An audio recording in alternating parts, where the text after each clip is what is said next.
கொஞ்ச நாளைக்கு முன்னாடி பார்த்தீங்கன்னா, நம்ம அமெரிக்கா நீதித்துறை இருக்குல்ல, அவங்க ஒரு 20,000 வீடியோக்கள், அதுக்கப்புறம் பார்த்தீங்கன்னா, ஒரு 1,80,000 படங்கள், அதுக்கப்புறம் பார்த்தீங்கன்னா, 3 மில்லியன் பக்கம் இப்போ ஆவணங்கள் பிடிஎஃப் ஃபைல்ல பார்த்தீங்கன்னா, நெறைய ஃபைல பார்த்தீங்கன்னா, அவங்க வெளியிட்டிருக்காங்க. இந்த ஃபோட்டோவா இருக்கட்டும், இல்ல ஃபைல்ஸு, அதுக்கப்புறம் பார்த்தீங்கன்னா, இந்த வீடியோஸ் இதுல எல்லாத்துலயும் பார்த்தீங்கன்னா, இந்த உலகத்திலே இருக்கிற பணக்காரங்களா இருக்கட்டும், அது மட்டும் இல்லாம இந்த ஃபைல்ஸ்ல என்னென்ன சொல்லியிருக்காங்க அப்படின்னு நம்ம ஒன் பை ஒன்னா தான் நம்ம இந்த வீடியோல ஃபுல்லா பார்க்க போறோம். இந்த வீடியோவை நீங்க ஸ்கிப் பண்ணாம கண்டிப்பா பாருங்க. அது மட்டும் இல்லாம நம்ம சேனலுக்கு நீங்க இப்பதான் ஃபர்ஸ்ட் டைம் வந்திருக்கீங்கன்னா, நம்ம சேனலை சப்ஸ்கிரைப் பண்ணி வச்சுக்கோங்க. அதுக்கப்புறம் இந்த வீடியோ ஃபுல்லா பார்த்து முடிச்சுட்டு இந்த வீடியோ பிடிச்சா ஒரு லைக்கும் பண்ணிருங்க. சரிங்களா? சரி வாங்க இப்ப டைம் வேஸ்ட் பண்ணாம இப்ப வீடியோக்குள்ள நம்ம போலாம். முதல்ல இந்த ஆவணத்துல, அதுக்கப்புறம் இந்த வீடியோஸ்ல யார் யாரோட பேர்லாம் இதுல அடிபட்டிருக்கு அப்படிங்கிறத நம்ம யார் யார் பேர் அப்படிங்கிறத நம்ம ஒவ்வொன்றா பார்க்கலாம். யார் யார் பேர் இதுல இருக்கு அப்படிங்கிறத. ஃபர்ஸ்ட் பார்த்தீங்கன்னா, இப்போ கரண்டா இருக்கிற நம்ம அமெரிக்க அதிபர் இருக்கார்ல, டொனால்ட் ட்ரம்ப் அவரோட பேர் இதுல இருக்கு. அதுக்கப்புறம் பார்த்தீங்கன்னா, முன்னாள் அதிபர் கிளின்டன் அவர் பேரும் பார்த்தீங்கன்னா இதுல இருக்கு. அதுக்கப்புறம் பார்த்தீங்கன்னா, நம்ம பில் கேட்ஸ் அவர் பேரும் இருக்கு. அதுக்கப்புறம் எலன் மஸ்க், அதுக்கப்புறம் பார்த்தீங்கன்னா, நம்ம எல்லாத்துக்கும் தெரிஞ்ச நம்ம ஸ்டீவன் ஹாக்கின்ஸ் இருக்கார்ல, அவர் பேர் கூட பார்த்தீங்கன்னா இதுல இருக்கு. அதுக்கப்புறம் லாஸ்ட்டா பார்த்தீங்கன்னா, நம்ம மைக்கேல் ஜாக்சன் இவர் பேர்லாம் தான் இதுல இருக்கு. நான் சொன்னது பார்த்தீங்கன்னா, நம்ம எல்லாத்துக்கும் இப்போ இவங்க பேர்லாம் சொன்னா யார் யாருன்னு நம்மளுக்கு தெரியும். அவங்க பேர் மட்டும் தான் நான் சொல்லியிருக்கேன். அது மட்டும் இல்லாம நெறைய பெரிய பெரிய தொழிலதிபர்கள் அவங்க பேரும் பார்த்தீங்கன்னா, இதில நெறையாவே இருக்கு. சரி இவ்வளோ பெரிய ஆட்களோட பேர்கள்லாம் இதில அடிபட்டிருக்கு. இந்த வீடியோ, அதுக்கப்புறம் ஃபோட்டோஸ் இதெல்லாம் வெளியிட்டவர் யார்? அப்படின்னு உங்களுக்கு கண்டிப்பா டவுட் இருக்கும். இதெல்லாம் வெளியிட்டவர் யார் அப்படின்னு. அவர் யாருன்னு தான் இப்ப நான் உங்கள்ட்ட சொல்றேன். இந்த வீடியோவை வெளியிட்டவர் பேர் என்னன்னு பார்த்தீங்கன்னா, ஜெப்ரி எட்வெர்ட்.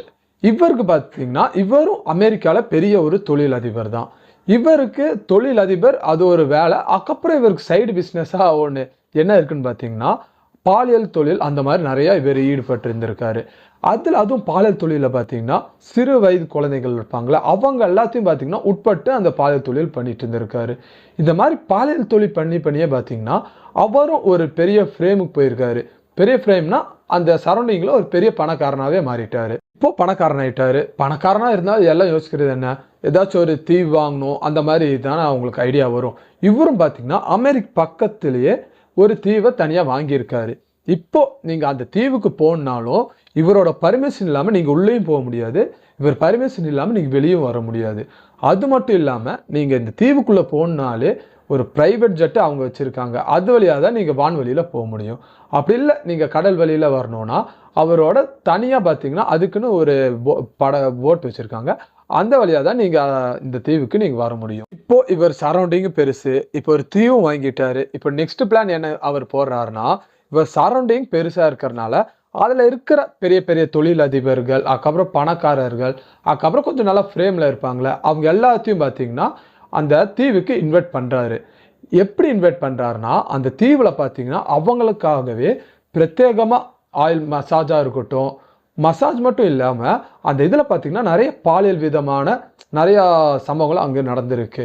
இதெல்லாம் பார்த்தீங்கன்னா, அவருக்கு சாதகமா பயன்படுத்தியிருக்காரு.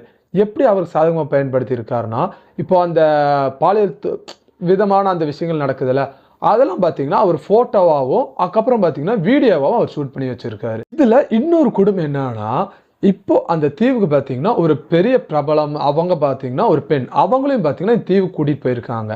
அந்த தீவுல அவங்களுக்கு பார்த்தீங்கன்னா, ஒரு டின்னர், ஒரு இரவு விருந்து மாரி அவங்களுக்கு ஏற்பாடு பண்ணியிருக்காங்க. அந்த இரவு விருந்துல யாரோ இப்போ நம்ம மேக்ஸிமம் இங்க எல்லாம் பார்த்தீங்கன்னா, இப்போ விருந்துனா கறிகள் அந்த மாரி நெறைய கோழி கறியா இருக்கட்டும், இல்ல மாட்டுக்கறி, இல்ல ஆட்டுக்கறி அந்த மாதிரி நெறைய கறிகள் நம்ம சமைப்போம். ஆனா அந்த விருந்துல பார்த்தீங்கன்னா, சிறு பிள்ளைகள் இருப்பாங்கல்ல, அவங்களோட கறிய பார்த்தீங்கன்னா சமைச்சு குடுத்துருக்காங்க. அத பார்த்தீங்கன்னா, அவங்க கத்தி கூச்சலிட்டு அந்த மாரி வீடியோஸ் பார்த்தீங்கன்னா, அந்த ஃபைல்ல நெறைய அவங்க வெளியிட்டிருக்காங்க. அத கன்ஃபார்ம் பண்ற மாரி பார்த்தீங்கன்னா, அந்த ஃபைல் சொல்லியிருந்தேன் தெரியுமா? அந்த ஃபைல்ல பார்த்தீங்கன்னா, அதுக்கு அந்த சிறு பிள்ளைகள் இருக்காங்கல்ல, அவங்க கறிய குறிப்பிடுற விதமா அதுக்கு பார்த்தீங்கன்னா, பீஸா அப்படின்னு பேரிட்டிருக்காங்க. இப்போ நான் ஃபர்ஸ்ட்டே சொன்ன மாரி தான்.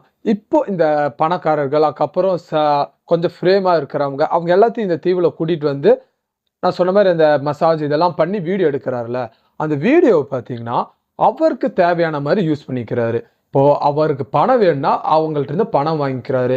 இல்லாட்டி இப்போ அந்த வீடியோ காமிச்சு இவருக்கு என்ன சாதகமா அவங்களால பண்ண முடியும் அப்படின்னு பார்த்துட்டு அவருக்கு சாதகமா என்னென்ன விஷயம் பண்ண முடியுமோ அதெல்லாம் பண்ணிக்கிறாரு. அது மட்டும் இல்லாம அந்த வீடியோல பார்த்தீங்கன்னா நிறைய அதிகாரிகளும் சிக்கியிருக்காங்க. அந்த அதிகாரிகளை வச்சு இவருக்கு என்னென்ன சாதகமா பண்ண முடியுமோ அதையும் பார்த்தீங்கன்னா அவர் நல்லாவே பண்ணிக்கிறாரு. இதெல்லாம் இவர் பண்ணியிருக்கார் அப்படின்னு கன்ஃபார்ம் பண்ற விதமா அந்த வீடியோஸ்ல பார்த்தீங்கன்னா வீடியோஸா இருக்கட்டும், போட்டோஸா இருக்கட்டும், அதுல பார்த்தீங்கன்னா நிறைய அதிகாரிகளோட போட்டோவும் அதில் நிறைய வந்து இருந்திருக்கு. அதுக்கப்புறம் பார்த்தீங்கன்னா நம்மளுக்கு எல்லாம் தெரிஞ்சவர் நம்ம எலான் மஸ்க் இருக்காருல்ல, டெஸ்லாவோட ஓனர். அவரும் அதுக்கப்புறம் பார்த்தீங்கன்னா ஜெப்ரி இருக்கார்ல, அவரும் பார்த்தீங்கன்னா நிறைய பேசி இருந்திருக்காங்க. அதுல ஒரு இதுல பார்த்தீங்கன்னா எலான் மஸ்க் ஜெப்ரிட்ட ஒரு வார்த்தை கேட்டிருக்காரு. என்ன கேட்டிருக்காருன்னா, உங்க தீவுல எப்போ எந்த நாள்ல பார்த்தீங்கன்னா நல்ல பிரம்மாண்டமான நிகழ்ச்சிகள்லாம் நடக்கும் அப்படின்னு பார்த்தீங்கன்னா எலான் மஸ்க் பார்த்தீங்கன்னா ஜெப்ரிட்ட ஒரு குறுஞ்செய்தி மூலியமா கேட்டிருந்திருக்காரு. ஆனா இப்போ ரீசெண்டா இதை பத்தி எலான் மஸ்க் கேட்கும்போது எலான் மஸ்க் என்ன சொல்லியிருக்காருன்னா, அவர் பார்த்தீங்கன்னா அவர் தீவுக்கு என்ன நிறைய டைம் இன்வைட் பண்ணியிருக்காரு. ஆனா நான் தான் பார்த்தீங்கன்னா அவர் தீவுக்கு நான் போனதில்லை, அந்த மெசேஜ் எல்லாம் சும்மா அப்படின்னு பார்த்தீங்கன்னா எலான் மஸ்க் தரப்புலேருந்து இப்போ சொல்லியிருக்காங்க. அதுக்கப்புறம் பார்த்தீங்கன்னா நம்ம உங்க எல்லாம் தெரிஞ்ச பேர் தான் இது, ஆண்ட்ரூ, இங்கிலாந்து இருக்குல்ல அதோட அரசர். அவரும் பார்த்தீங்கன்னா நம்ம ஜெப்ரி இருக்கார்ல, அவர் அரண்மனைக்கு கூப்பிட்டு அவருக்கு விருந்தளிக்கிறதா இருந்திருக்கு. அது பார்த்தீங்கன்னா குறுஞ்செய்தியை அவருக்கு அனுப்பியிருக்காங்க. அது மட்டும் இல்லாம அந்த ஜெப்ரி இருக்கார்ல, அவருக்காக பார்த்தீங்கன்னா ஒரு ரஷ்ய பெண்மணியும் அவர் ஏற்பாடு பண்ணியிருக்காரு அப்படின்னு அந்த ஆவணத்துல குறிப்பிட்டிருந்திருக்காங்க. அதுக்கப்புறம் பார்த்தீங்கன்னா நம்ம பில் கேட்ஸ், அவருக்கும் பார்த்தீங்கன்னா இவர் பார்த்தீங்கன்னா ஒரு மெயில் அனுப்பி இருந்திருக்காரு இவர் தீவுக்கு வர சொல்லி. அதுவும் பார்த்தீங்கன்னா இந்த ஆவணம் வெளிவந்ததுல அவருக்கு மெயில் இப்பெல்லாம் அனுப்பியிருக்காங்க அப்படின்னு நம்மளுக்கு தெரிய வந்திருக்கு. அதுக்கப்புறம் பார்த்தீங்கன்னா ஸ்டீவன் ஹாக்கின்ஸ், இவர் பார்த்தீங்கன்னா எல்லாத்துக்கும் தெரிஞ்சிருக்கும்.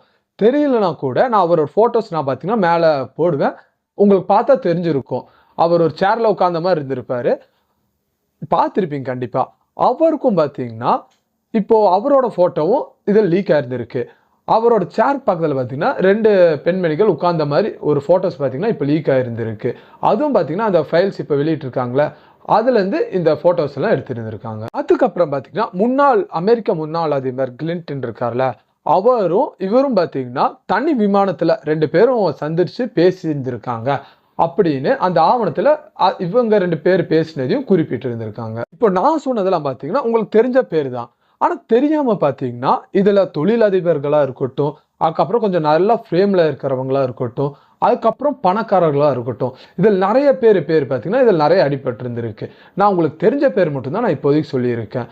இவங்க நிறைய பேர் பார்த்தீங்கன்னா அதில் அடிபட்டிருக்கு அப்படின்னு அந்த நம்ம டாக்குமெண்ட்ல பார்த்தீங்கன்னா அவங்க பேர்ல நிறைய இருந்திருக்கு. அதுவும் இந்த ஃபைல்ல பார்த்தீங்கன்னா யாரோட பேர் பார்த்தீங்கன்னா அதிகமா இப்போ நிறைய அவர் பேசியிருப்பார்ல, யார்கிட்ட நிறைய அவர் பேசியிருக்காருன்னு பார்த்தீங்கன்னா நம்ம இப்போ கரண்டா இருக்கிற அமெரிக்க அதிபர் டொனால்ட் ட்ரம்ப் இருக்கார்ல, அவர் பேர் பார்த்தீங்கன்னா தான் இதில் நிறைய பார்த்தீங்கன்னா அவர் பேர் தான் இதில் குறிப்பிட்டிருக்கு. இப்போ இந்த விஷயத்தை பத்தி அவர்கிட்ட டொனால்ட் ட்ரம்ப்டே கேட்டிருந்திருக்காங்க. இப்படி உங்களை பத்தி இந்த விஷயங்கள்லாம் வருது, இதெல்லாம் உண்மையா அப்படின்னு ஒரு செய்தியாளர் பார்த்தீங்கன்னா டொனால்ட் ட்ரம்ப்பை பத்தி இந்த விஷயத்தை கேட்டிருக்காங்க. உங்களுக்கு தான் எல்லாம் தெரிஞ்சது தானே, நம்ம டொனால்ட் ட்ரம்ப் பார்த்தீங்கன்னா ஒரு கோளாறு பிடிச்ச ஆளு. அவர் பார்த்தீங்கன்னா ஒன்று ஆமா இல்லை இல்லைன்னு சொல்லணும், அவர் அதுக்கு ஆப்போசிட் தான் எப்பவும் பேசுவார். அதுக்கு அவர் என்ன சொல்லியிருக்காருன்னா, அந்த செய்தியாளரை பார்த்து நான் உங்களை 10 வருஷமா நான் பார்த்துட்டு இருக்கேன், நீங்க இது வரைக்கும் நீங்க சிரிச்சு கூட நான் பார்த்ததில்லை, நீங்க பார்த்தீங்கன்னா ஒரு ஒஸ்டான செய்தியாளர் அப்படின்னு பார்த்தீங்கன்னா அவரை பார்த்து சொல்லியிருக்காரு அவரு. இப்போ உங்க எல்லாத்துக்கும் ஒரு டவுட் வந்திருக்கும், சரி இந்த ஜெப்ரி பார்த்தீங்கன்னா இவ்வளோ தப்பு பண்ணியிருக்காரு, இவரை ஒரு டைம் கூட ஜெயில பிடிச்சி போட்டது இல்லையா அப்படின்னு. இவரை பார்த்தீங்கன்னா ஒரே டைம் ஜெயில பிடிச்சி போட்டிருக்காங்க. ஆனா பார்த்தீங்கன்னா இவர்கிட்ட இருக்கிற இன்ஃப்ளூயன்ஸை வச்சு ஒரு 13 நாள்லயே பார்த்தீங்கன்னா வெளியே வந்துட்டாரு. எப்படி வந்திருப்பாரு உங்களுக்கு எல்லாம் தெரிஞ்சிருக்கும். அவர் ஆல்ரெடி பார்த்தீங்கன்னா எல்லா அதிகாரிகளோட வீடியோஸாக இருக்கட்டும் இல்லை ஃபோட்டோஸாக இருக்கட்டும் அதெல்லாம் ஷூட் பண்ணி வச்சுருந்துருப்பாரு. அதை வச்சு அதை காமிச்சு பிளாக்மெயில் பண்ணி தான் அவர் பார்த்தீங்கன்னா ஒரு 13 நாளே வெளியே வந்துட்டாரு. அவர் என்னதான் இப்படி இன்ஃப்ளூயன்ஸை வச்சு அவர் இவ்வளோ வெளியே வந்திருந்தாலும் அங்கே இருக்கிற நிறைய பெண்களாக இருக்கட்டும் இல்லை மக்களாக இருக்கட்டும் அவங்கெல்லாம் பார்த்தீங்கன்னா கேஸ் நிறையா கொடுத்து அவரை பார்த்தீங்கன்னா திருப்பி ஜெயிலில் பிடிச்சி போட்டிருந்துருக்காங்க. ஏன்னா இப்போ நிறைய கேஸ்கள் வர பார்த்தீங்கன்னா மேல் இருக்கிற அதிகாரிகளுக்கு நிறைய ப்ரெஷர் வரும், அதை வச்சு தான் அவரை பார்த்தீங்கன்னா திருப்பி ஜெயிலில் அடைச்சி வச்சுருந்துருக்காங்க.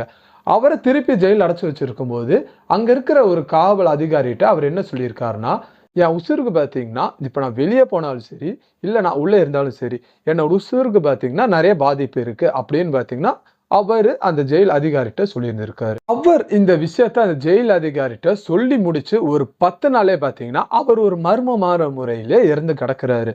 உங்களுக்கு எல்லாம் தெரிஞ்சிருக்கும் இது யார் பண்ணியிருப்பாங்க அப்படின்னு. இவர் பிளாக்மெயில் பண்ணியிருந்தாங்களே, இதுலேருந்து யாராச்சும் தான் பண்ணியிருப்பாங்க. இல்லாட்டினா பார்த்தீங்கன்னா இந்த விஷயம் எல்லாம் இவரால் வெளியே போயிடுச்சுன்னா நம்ம பேருக்கு பெரிய ஒரு களங்கம் வந்துடும் அப்படின்னு நிறைய பேர் பண்ணியிருக்க வாய்ப்பு இருக்கு. அதுக்கப்புறம் இவர் இப்போ ஜெயிலில் இருந்திருக்காருல, அந்த ஜெயிலுக்கு ஆப்போசிட்ல பார்த்தீங்கன்னா ஒரு 2 கேமரா இருந்திருக்கு. ஆனால் இவர் கரெக்டாக அந்த இறக்குற டைம் பார்த்தீங்கன்னா ஒரு 3 நிமிஷத்துக்கு பார்த்தீங்கன்னா அந்த சிசிடி கேமரா ஆஃப் ஆன் ஆயிருந்திருக்கு. அந்த சிசிடி கேமரா ஆஃப் ஆகும்போது அவர் பார்த்தீங்கன்னா என்ன நடந்துச்சுன்னு நம்மளுக்கு தெரியல. ஆன் ஆகும்போது பார்த்தீங்கன்னா அவர் உயிரோடவே இல்லை, இறந்துட்டாரு. அவர் இறந்ததை பற்றி அப்போ இருந்த டைமில் நிறைய பேர் பார்த்தீங்கன்னா பத்திரிகைகளாக இருக்கட்டும் இல்லை தொலைக்காட்சிகளில் இருக்கட்டும் அவருக்காக நிறைய பேர் குரல் கொடுத்துருக்காங்க. எப்படி ஒருத்தர் ஜெயிலில் இருக்கும்போது மர்மமான முறையில் இறந்துருக்காரு அப்படின்லாம். இப்போ உங்கள் எல்லாத்துக்கும் இப்போ ஒரு டவுட் வரும். இது பார்த்தீங்கன்னா ரொம்ப வருஷத்துக்கு முன்னாடி நடந்தது. இப்போ எப்படி இந்த ஃபோட்டோஸாக இருக்கட்டும் இல்லை வீடியோஸாக இருக்கட்டும் இல்லை இந்த ஃபைல்ஸாக இருக்கட்டும் இதெல்லாம் எப்படி இப்போ வெளியிட்டாங்க அப்படின்னு உங்களுக்கு டவுட் இருக்கும். இப்போ ரீசெண்டாக பார்த்தீங்கன்னா 2025 நவம்பர் மாதத்தில் நம்ம டொனால்ட் ட்ரம்ப் இருக்கார்ல அமெரிக்க அதிபர், அவர் தான் பார்த்தீங்கன்னா சைன் போட்டு இது எல்லாம் பார்த்தீங்கன்னா மக்கள் பார்வைக்கு படுற மாதிரி இந்த ஃபைல்ஸ் எல்லாம் வெளியிடுங்க அப்படின்னு தான் அவர் பார்த்தீங்கன்னா ஒரு சட்டம் போட்டிருக்காரு. ஏன் அப்படி அவர் போட்டிருந்தாருன்னா இப்போ அந்த ஃபைல்ஸில் இருக்கிற மாதிரி பெரிய பெரிய பேர்லாம் இருக்குல்ல, அதில் அவங்க மேலே தப்பு இருந்துச்சுன்னா அதை பார்த்தீங்கன்னா நிரூபிக்கிறதுக்காக அவங்களோட டிரான்சாக்ஷனாக இருக்கட்டும், அதுக்கப்புறம் அவங்கள பற்றின இப்போ சாட்சிகள் இதெல்லாம் நிறைய வேணும்ல, அதெல்லாம் இருந்தால் தான் அவங்க தப்பு பண்ணியிருக்காங்கன்னு அர்த்தம் அப்படின்னு இப்போ டொனால்ட் ட்ரம்ப் தான் பார்த்தீங்கன்னா இந்த ஃபைல்ஸாக இருக்கட்டும் இல்லை வீடியோஸ் அதுக்கப்புறம் ஃபோட்டோஸ் இதெல்லாம் வெளியிட சொல்லி உத்தரவிட்டிருக்காரு. இதெல்லாம் தான் பார்த்தீங்கன்னா இந்த ஃபைலில் குறிப்பிட்டிருந்த நிறைய விஷயங்கள். இதை தான் நான் உங்கள்கிட்ட ஷேர் பண்ணணும்னு நினச்சேன். இந்த ஃபைலில் இப்போ குறிப்பிட்டிருக்கல இவங்க பேரெல்லாம், அதை பற்றின ஏதாச்சும் கருத்துக்கள் உங்களுக்கு இதெல்லாம் இருந்துச்சுன்னா கீழே கமெண்ட்ஸில் கண்டிப்பாக சொல்லிட்டு போங்க, சரிங்களா? அது மட்டும் இல்லாமல் இந்த வீடியோ பற்றின கருத்துக்கள் உங்களுக்கு ஏதாச்சும் இருந்துச்சுன்னா கூட அதையும் கீழே கமெண்ட்ஸில் கண்டிப்பாக சொல்லிட்டு போங்க. அது மட்டும் இல்லாமல் இந்த வீடியோவை நீங்கள் இப்போ தான் ஃபஸ்ட்டு பார்க்குறீங்கன்னா நம்ம சேனலையும் சப்ஸ்கிரைப் பண்ணி வச்சுங்க, சரிங்களா? சப்ஸ்கிரைப் பண்ணுறது மட்டும் இல்லாமல் நம்ம வீடியோக்கும் ஒரு லைக் பண்ணிடுங்க. உங்களை நெக்ஸ்ட் வீடியோவில் நான் மீட் பண்ணுறேன். தேங்க்யூ.